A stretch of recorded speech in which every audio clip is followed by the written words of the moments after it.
Welcome to Mastering Life's Adventures, an educational podcast about tapping into your true self, the soul, the substance of your life, to discover what life's ups and downs are really about, and how to have a greater sense of purpose, peace, joy, and fulfillment. I am Dr. Judith Holder, your host, coach, psychologist, fellow seeker who enjoys diving into the connections between spirituality, psychology, wellness, and your everyday life's adventures. All preparing and polishing you like the facets of a magnificent diamond to be your best self. If you're craving more from your life, you are in the right place. Come, let's journey together and transforming what you know into who you really are. Mastering Life's Adventures begins now. Hi, I'm back with the next simple key to soul progress. And that is focused around regrets. And sometimes I talk to some of my coaching clients about not living in the town of regret, known as Regretville. But there's so many things that we can feel regretful about that we park our car in Regretville, or we end up taking a hotel stay at Regretville, or sometimes we even buy a house in the town of Regretville. But we don't think about how regrets and the longevity of the regret or the chronicity of the regret has an impact upon our soul. And our soul growth and evolution, all we're feeling is probably pretty bad about the regrets. So that's what we're going to be talking about today, is regrets and not living in Regretville. And in fact, finding ways to bypass the town of regret and keep moving in your soul evolution. When we think about regrets, and regrets is usually a sense of feeling disappointed over something that happened, or something we didn't do that we wish we had done.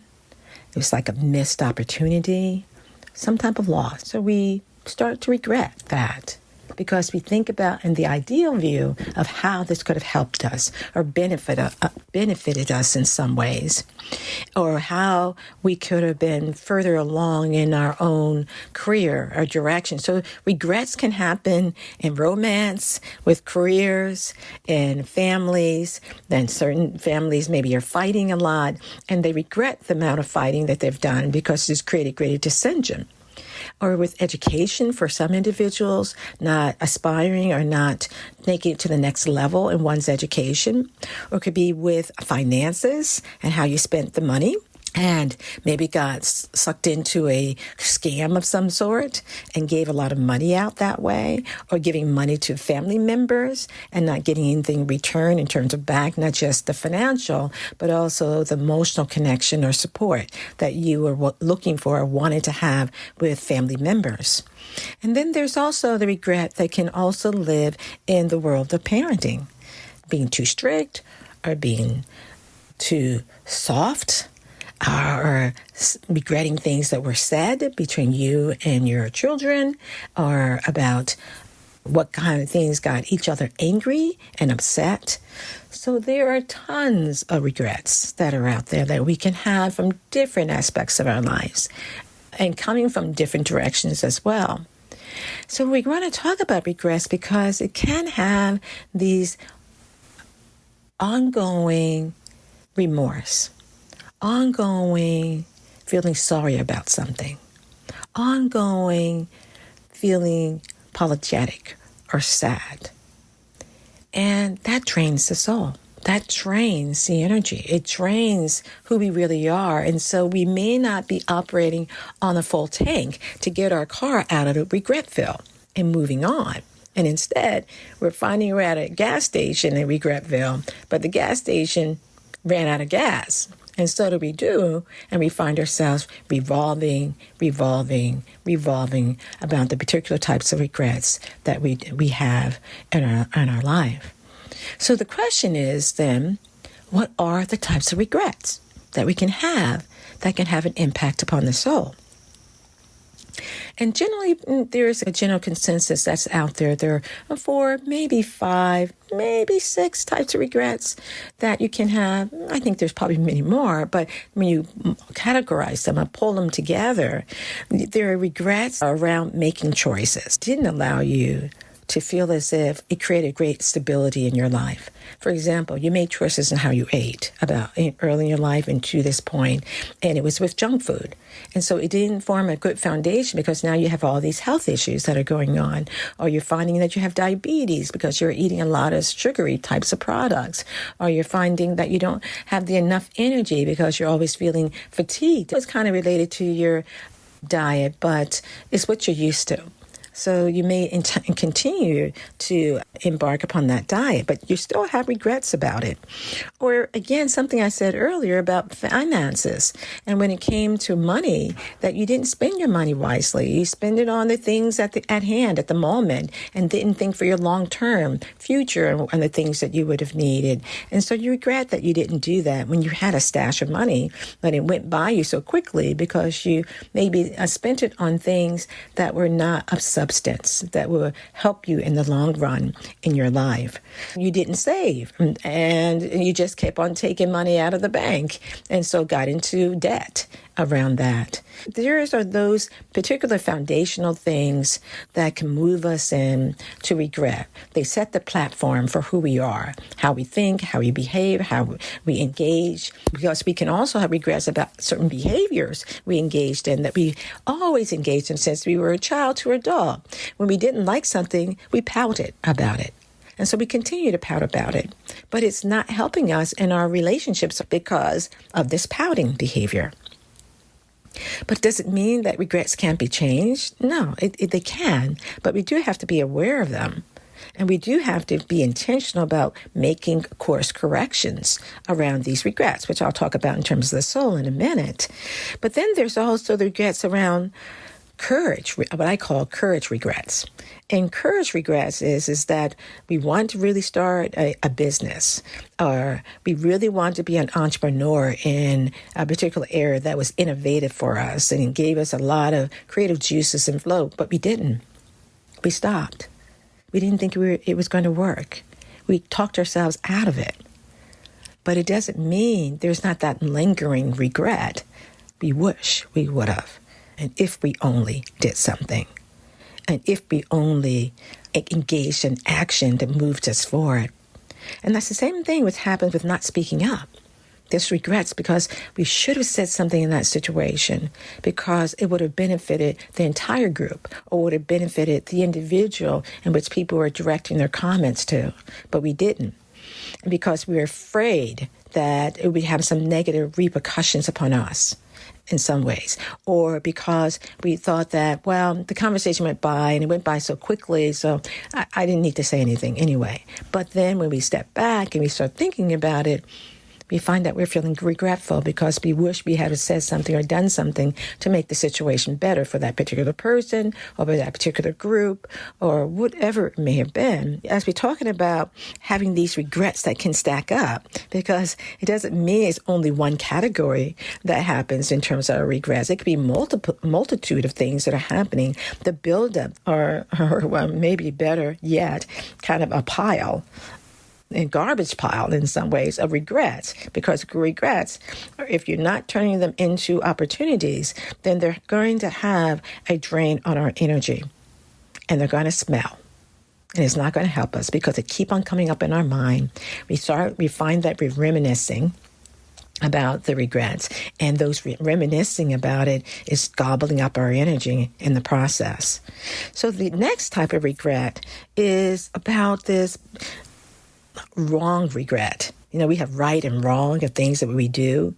It's kind of this moral compass that we do have that's usually based upon some fundamental values, whether we're aware or not, that we do have. But when we find that we're doing something wrong or something that is morally wrong, like infidelity, then at the time we didn't think about it and we just kind of engaged and jumped in and did it. But because of this inner kind of ping that goes on within you, it's like, I shouldn't have done it. I know it's not helpful to my marriage. It's not helpful to my relationship that I'm involved in. And so that's the type of regret that we have doing the wrong thing, or even to the smallest thing of doing the wrong thing, of when you're in a gas station and you see some money on the ground. This is very small, but it's a moral issue, and it's $100 bill. It's like, wow, I found $100 bill. But then you hear that someone has come back and talking to the gas attendant and say, did you find any money? Did you find any? Yeah, I think I must have dropped $100 bill. Did you see it? And you hear that. And you decide to pocket it and not say anything. But then you regret that. And you don't feel good about it. That's a moral type of regret that we can have. Then there is also regrets that relates to connection. That we cut a person off, for example, in terms of their interactions with us and our family because of something they did or said to us at a family gathering or in a relationship that we were involved with. And so we just cut them off. We cut off the parents. We cut off the friendships. We cut off our kids. We cut off different people. And so we regret that maybe at the time it may have felt right, but we realize it really wasn't the right thing to do with some of this. We may need to put more distance and put boundaries up to let people know where we stand about things. But most times, if we're feeling a sense of regret, it means that how, when, and where we did this cutting off took place, that we need to look at it again. And so when we have thoughts like, if only I reached out to that person, or if only I tried it again to see if it's going to be helpful or not, and then make the final decision. You have these thoughts that come up about if only, if only, if only. And they can especially come up with friendships that we do have. And no, maybe just for the mere fact of drifting apart from each other. And that drifting has occurred. You were busy. The other person was busy.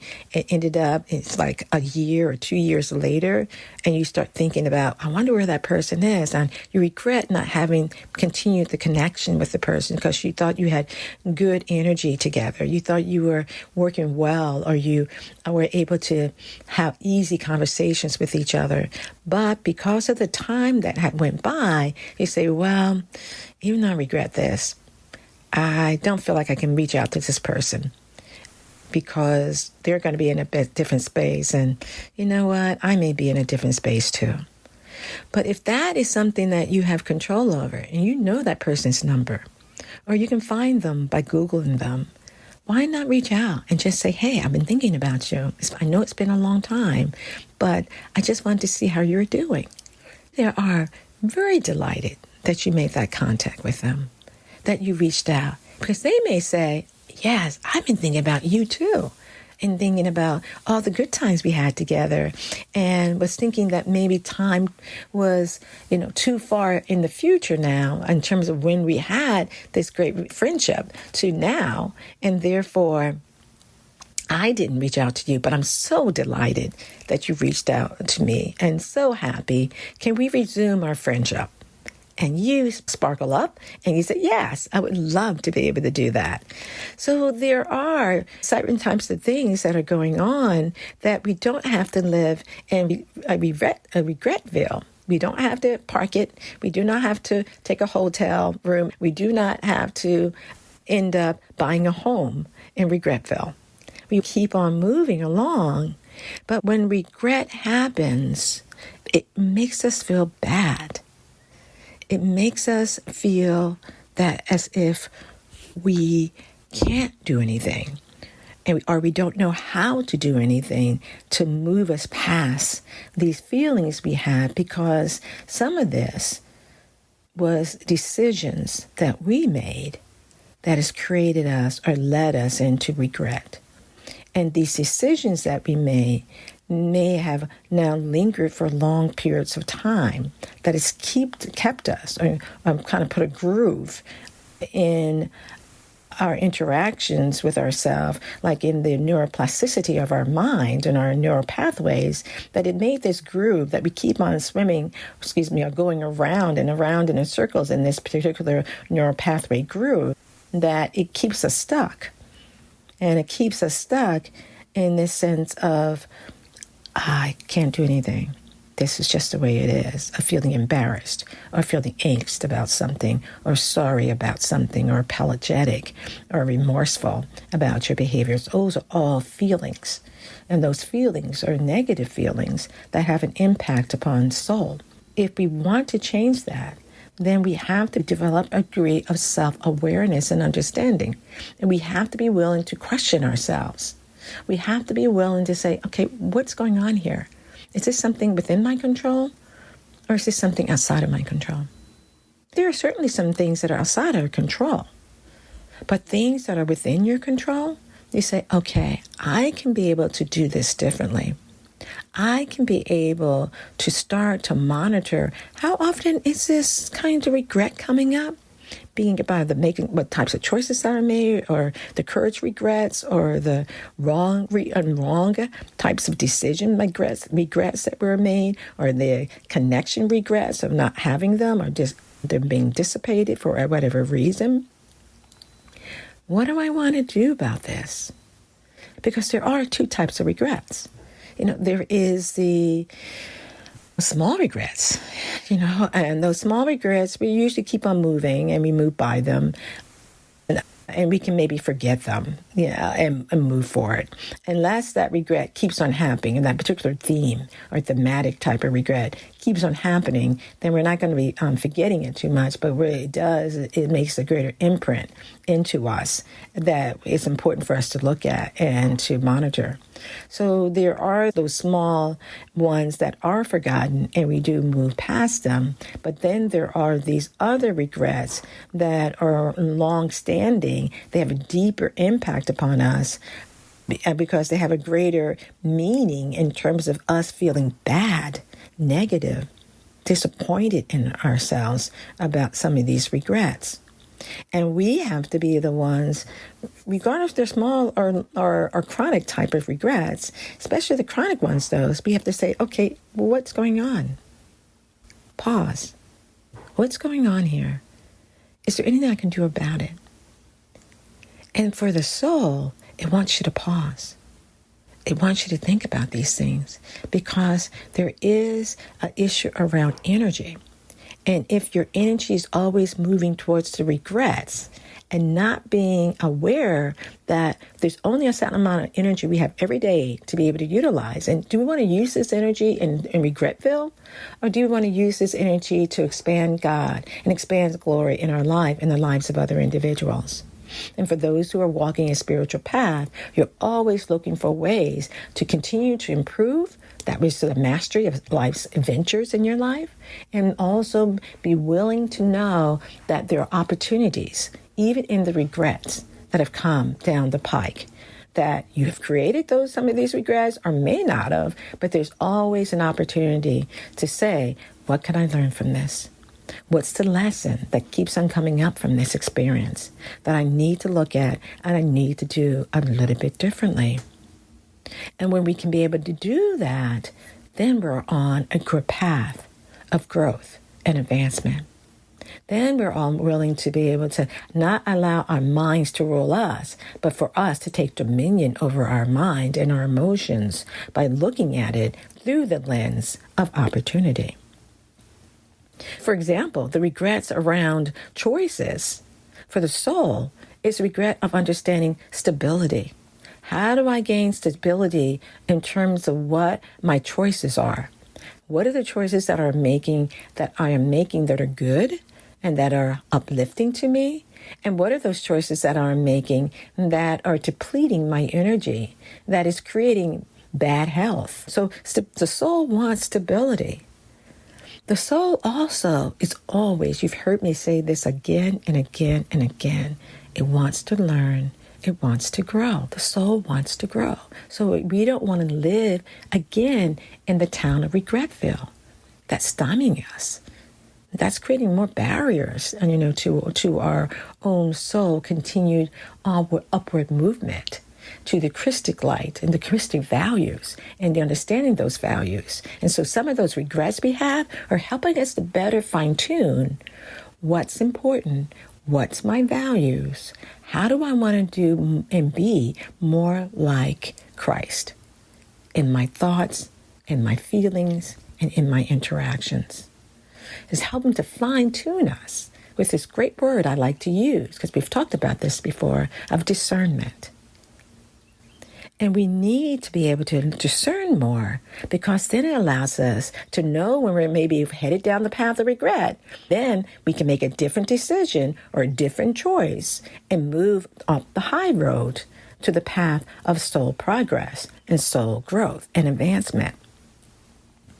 Now, when it comes to making those wrong decisions because of moral types of issues that are taking place, this is clearly the soul wants you to be attuned to doing the right thing, doing the honorable thing, doing that which is going to be helpful not only to yourself, but helpful to others. Like the example I used earlier about in the gas station, and there was a $100 bill. And you overheard someone speaking and asked if they left some money. Did they drop that money? And you heard it. Well, wouldn't it have been nice for that person to say, yeah, I have it right here. I didn't realize it was anybody's, but here you go. And the person may have said, oh my God, thank you so much. It helped me to pay my rent. I can't be $100 short on my rent, because if I'm late on my rent again, they're going to kick me out. We never know what other person's stories are, and how the decisions that we make, the moral, the right decisions that we make, are helpful directly or indirectly to other individuals. And the soul wants to always be helpful. Now, the next one we talked about was the connection regret. And that is something the soul always wants. And that is to be loved, appreciated, and valued. It wants to have an affinity with others. It wants to be in the right types of relationships with our kids, with our partners, with our colleagues. It wants to have a friendship. It wants you to have a friendship with the soul essence of who you are. Being quiet, being aware. Remember I talked about last year about stillness, and that still is staying tuned to light and love. That staying tuned to light and love is actually staying tuned to harmony. And where there is harmony, the soul flourishes. And where there is that creation of that harmony through love, the soul flourishes. We all, in our human interactions and our internal, personal, inside ourselves reactions, want love. We want to make sure our consciousness of how we're thinking, how we're feeling, how we're behaving is in harmony with love and in balance with these qualities of harmony and love, and in balance with knowing when to speak and when to be silent about things. We don't always have to say everything. Because we're annoyed and frustrated, does it need to come out of our mouth? No, it really doesn't. Sometimes it's better to say, this is not a good time for me to say anything right now. I want to reflect and ponder and give it some more thought, because when I'm frustrated, I don't think very clearly. And that's true. We know that through the neurochemistry of the brain. When we're frustrated and annoyed and angry and having all these negative emotions of resentment, we know that's a different brain chemistry, because there's so much release of cortisol and other types of neurotransmitters that are taking place in our body, that it's not a good time to speak. So we don't. Because we know if we speak, it may cut a connection that is dear to us, that is important to us. So we have the better part of wisdom and just be quiet and just say, can we talk at another time after I reflect and process what's just been said? That is gaining mastery over life's experiences. That is allowing you to feel as if you're truly walking the high road and you're using the opportunity to reflect. When someone pushes your buttons, it is very important for you not to give a reaction so quickly, but instead stop. Ask your inner self, what might be happening here? What do I need to do here, Lord? And when you do that, listen. Be in listening grace. And then take the most helpful position, stance, steps in the situation.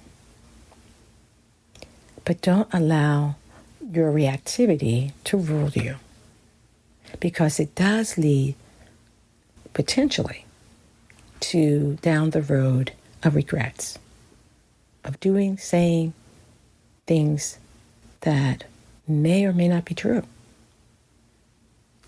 So regrets is something that we can be able to try to make some changes around. And for those things or those regrets that we have no control over because it's already been done, we may help to mold us to be a new person, a new way of doing things, a new way of thinking, a new way of engaging in our interactions with individuals. So we have control of ourselves, but we may not have the control over the circumstances that have happened from the past or the present. And usually regrets keeps us in the past about things that have happened. And the soul doesn't want to live in the past of regrets. It wants to learn, but I said before, it wants to grow. It wants to try to understand. It tries to want to try to help where it can help in the situation that it can, or that we can engage and be different and show a measure of kindness and consideration and provide a measure of service where we can. It wants to move forward, not be pulled like a tractor beam always into the past of the town of regret. Bypass it, move on, move upward, and use those things that we just finished saying about pausing, asking your inner self, what's the best thing to do here? Asking the Christ, what is Christic value or virtues that I can learn from this experience? Be willing to be able to be flexible and knowing that you may need times to have to calm down, reflect, think, pray, ask for guidance on what you need to do, and then go back into the situation and to help to resolve or remedy the situation that's going to be in the best way for yourself and the other individual within that relationship that you have, or with a colleague or whoever it may be. Because that is the road to being your best self. And there's one other type of regret that I just want to let you be aware of. And these regrets, they keep on revolving. And I talked about the other regrets, but I want to make sure I mention this fifth type of regret, which is painful regrets.